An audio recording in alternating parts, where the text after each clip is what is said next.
Hi everyone. आजकल जब भी इंटरनेट खोलते हैं, कोई भी सोशल मीडिया अकाउंट खोलते हैं, चाहे फेसबुक खोलते हैं, चाहे इंस्टाग्राम खोलते हैं, सबसे पहले यही आता है एग्स कैन कॉज़ कैंसर। और मतलब इतना हाइप क्रिएट करके रख दिया है कि एग से कैंसर होता है कि हर कोई अब ये सोच रहा है कि अंडे खाएँ या ना खाएँ, क्योंकि व्हे प्रोटीन हर कोई कंज़्यूम नहीं करता है। बहुत सारे ऐसे लोग हैं जो कि एग्स खाना प्रेफ़र करते हैं और एग्स बहुत सारे अच्छे न्यूट्रिएंट्स का सोर्स है, जैसे कि प्रोटीन्स का, अमीनो एसिड्स का और ओमेगा 3 का और बहुत सारे जैसे आयरन का। तो अब लोग इतना दुविधा में आ गए हैं कि अंडे खाएँ या ना खाएँ। बट मैं आपको बताना चाहूँगी कि जनरली जो ये एंटीबायोटिक है नाइट्रोफुरान, जो कि लोग बोल रहे हैं कि अंडों में पाई गई है, स्पेशली जो लैब एक्सपेरिमेंट्स हुए हैं, एगॉज़ नाम के जो ब्रांड है उनके अंडों में ये एंटीबायोटिक पाए गए हैं, इसके ट्रेसेस पाए गए हैं। तो फ़र्स्ट ऑफ ऑल ये बैंड है, ये एंटीबायोटिक।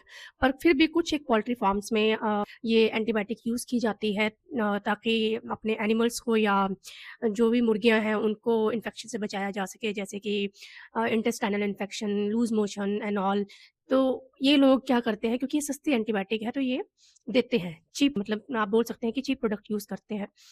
तो ये एंटीबायोटिक जनरली एनिमल्स के लिए हार्मफुल पाई गई है। एनिमल्स में ये प्रूवन्ड है कि ये कैंसर कॉज़ करती है।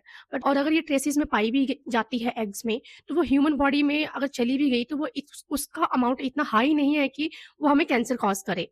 और दूसरा, अगर हम इस तरह के अंडे अगर हम बहुत लंबे समय तक कंज़्यूम करते हैं और दिन में 10-10 अंडे खाते हैं, तो थोड़ा बहुत हम लोग डाउट कर सकते हैं कि 10-10, 12-12 अंडे खा रहे हैं और इस तरह के कंटामिनेटेड अंडे अगर हम खा रहे हैं, तो हम थोड़ा बहुत सोच सकते हैं कि हमारा गट हेल्थ या फिर हमें कुछ इस तरह का प्रिकॉशंस लेने की ज़रूरत है ताकि हमें कैंसर ना हो। बट अकेला नाइट्रोफुरॉन, अगर उसका मेटाबोलाइट जो कि एओज़ी है, एससीएम है, एएमओज़ी है, अगर वो आपकी बॉडी में चला भी जाता है, तो वो इतनी हाई क्वांटिटी में नहीं होता है कि आपको कैंसर हो जाए, ठीक है? वो इतना ट्रेसेस में रहता है आपकी बॉडी में कि आपकी बॉडी को उसका कैंसरस हार्म तो नहीं है।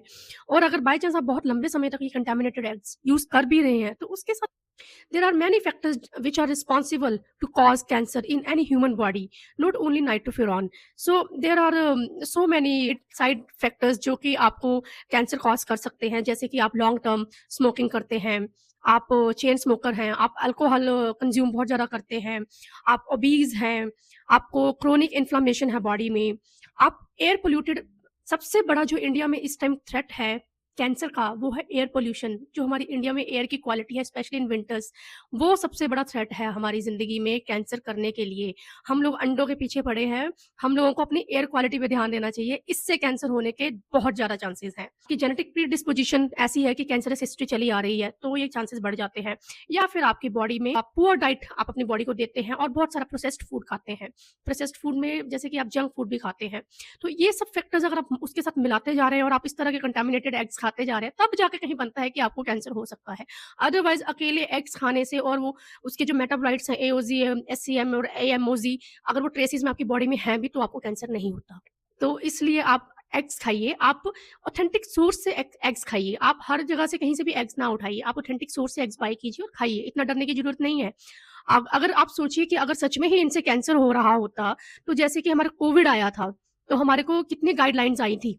हम लोगों को रिस्ट्रिक्शंस में रखा गया था, क्वारंटाइन किया गया था, हमें घरों में रहने को बोला गया था। जब बर्ड फ्लू फैलता है, तो हमारे को एग्स खाने के लिए मना कर दिया जाती है। गवर्नमेंट से आपको इंस्ट्रक्शंस दी जाती हैं, फसाई से इंस्ट्रक्शन दी जाती हैं कि आजकल के टाइम पे एग्स ना खाएँ क्योंकि बर्ड फ्लू फैला हुआ है। क्या इस तरह की इंस्ट्रक्शंस कहीं से पास की गई हैं? कोई ऐसे नोटिसेस गवर्नमेंट की तरफ से रिलीज़ किए गए हैं? अगर ये इतना ही बड़ा थ्रेट है कि ये ह्यूमन रेस पे कि मतलब सबको कैंसर हो जाएगा एग खाने से, तो अभी तक क्या गवर्नमेंट सोई हुई है?